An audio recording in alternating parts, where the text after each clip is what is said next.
what this looks like. And then we'll finish here and we'll go to the next step, okay? This is an aerial view of the property. The real game plan for this particular project is to own this building, which is producing income, have building 2, which is basically a smaller building and some parking. This is actually a teller line, or not teller line, a drive-through for a bank. I'll tell you about 7 later.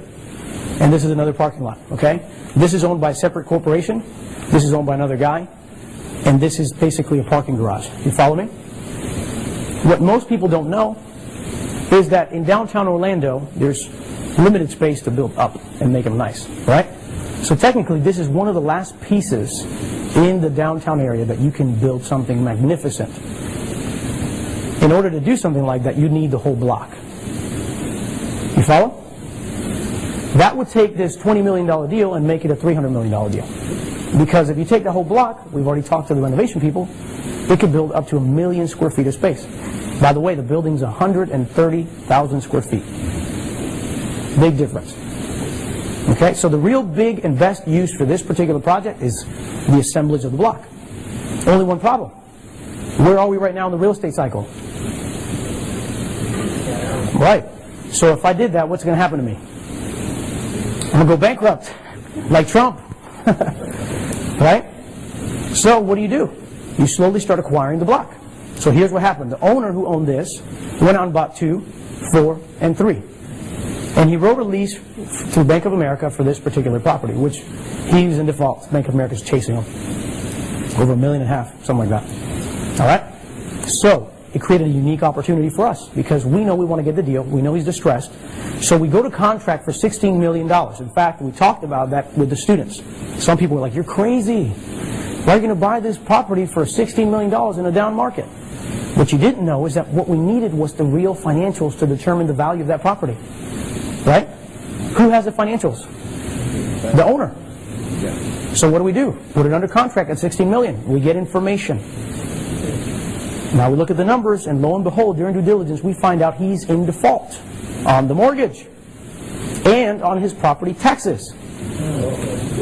To give you another one, I still haven't figured this out.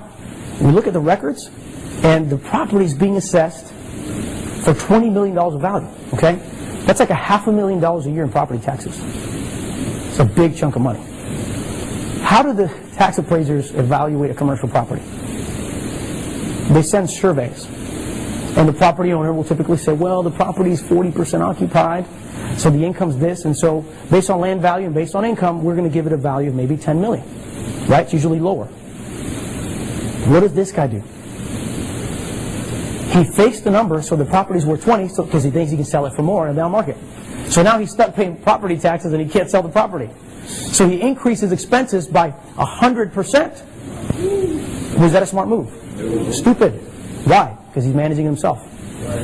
So, do you want to manage the property? No. You have a professional do that. And that's what our team does. Right? So, long story short, he went from 55% occupancy at the day of purchase, and right now, today, he's at 28%. But it gets better. We try to raise capital like 4 or 5 times. Couldn't do it, because every time we bring people to this building and start talking about buying the note now, because we're not going to buy the property at $16 million. We're going to buy the note because it's in the fall. That's the way to do this deal. So we get to it every time we bring something. It's like a big black X is there. People come in, wow, this is a great deal, and they run out screaming. But something happens. The note holder realizes that there's a big black X. So the price starts coming down to where it's reasonable.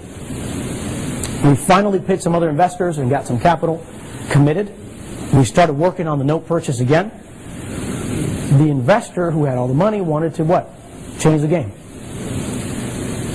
So, long story short, we ended up getting another investor. Do you want to guess how much we closed on this particular project for? Any guess? 10? All right, anybody else? 3.9. Now let me ask you a question. Let's go back to the slide before. Right? What did it cost to renovate the building?